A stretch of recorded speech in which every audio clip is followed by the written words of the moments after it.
അപകടമുള്ള ഒരു പ്രഖ്യാപനമാണ് ഈ കേരള പിറവി ദിനത്തിൽ നടക്കുന്നത്. അല്ലെങ്കിൽ തന്നെ കേരളത്തിന് പല ആനുകൂല്യങ്ങളും ആവശ്യമില്ല എന്ന സമീപനം പല പദ്ധതികളുടെയും കാര്യത്തിൽ കേന്ദ്രം എടുത്തുകൊണ്ടിരിക്കുകയാണ്. കാലാകാലങ്ങളിൽ വന്ന ഗവൺമെൻറ്റുകളൊക്കെ അത് ശരിയല്ല, കേരളത്തിൽ ഈ പറഞ്ഞ ആനുകൂല്യങ്ങളൊക്കെ ആവശ്യമുണ്ട്, നമുക്ക് വളരെയധികം പിന്നോക്കാവസ്ഥ ഉണ്ട് എന്ന് പല കാര്യങ്ങളും വെച്ച് വാദിച്ചുകൊണ്ടിരിക്കുകയാണ്.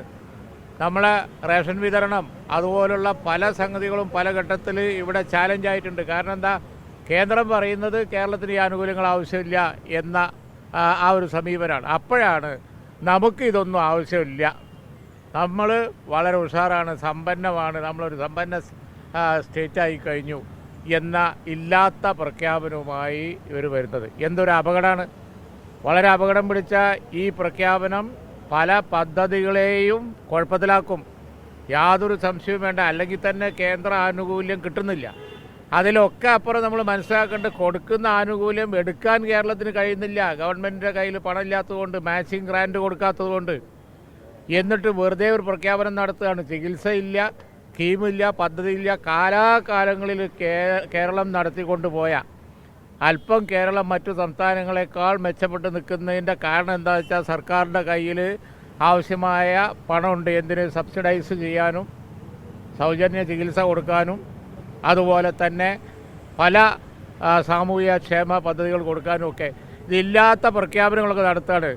കാരണം തെരഞ്ഞെടുപ്പിൽ 2500 പറഞ്ഞിട്ട് പോകാൻ നേരത്ത് ഇപ്പോൾ പറയുന്നത് 2000 കൊടുക്കുമെന്നാണ്. വളരെ ഗ്ലാരിങ് ആയിട്ടുള്ള തട്ടിപ്പാണ്.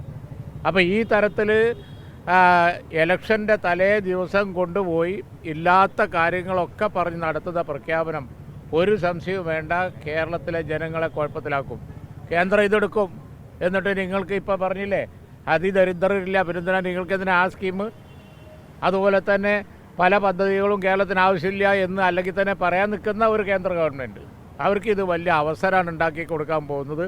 കേരളത്തിൽ വലിയ നഷ്ടമാണ്. ഞങ്ങളിതിനെതിരായി ക്യാമ്പയിൻ ചെയ്യും, ഒരു സംശയവും വേണ്ട. ഇതിൻ്റെ പൊള്ളത്തരം 2500 പ്രോമിസ് ചെയ്ത് 5 കൊല്ലം കഴിഞ്ഞപ്പോൾ 2000 കൊടുക്കും എന്ന് ഇലക്ഷൻ്റെ തലേന്ന് പ്രഖ്യാപിക്കുക, ഇതുപോലുള്ള കാര്യങ്ങൾ ഞങ്ങൾ ക്യാമ്പയിൻ ചെയ്ത് പൊളിക്കും, യാതൊരു സംശയവും വേണ്ട. ഇതുകൊണ്ട് ഇടതുപക്ഷം വിചാരിച്ച ഒരു ഇലക്ഷൻ വിജയവും അവർക്കുണ്ടാകാൻ പോകുന്നില്ല.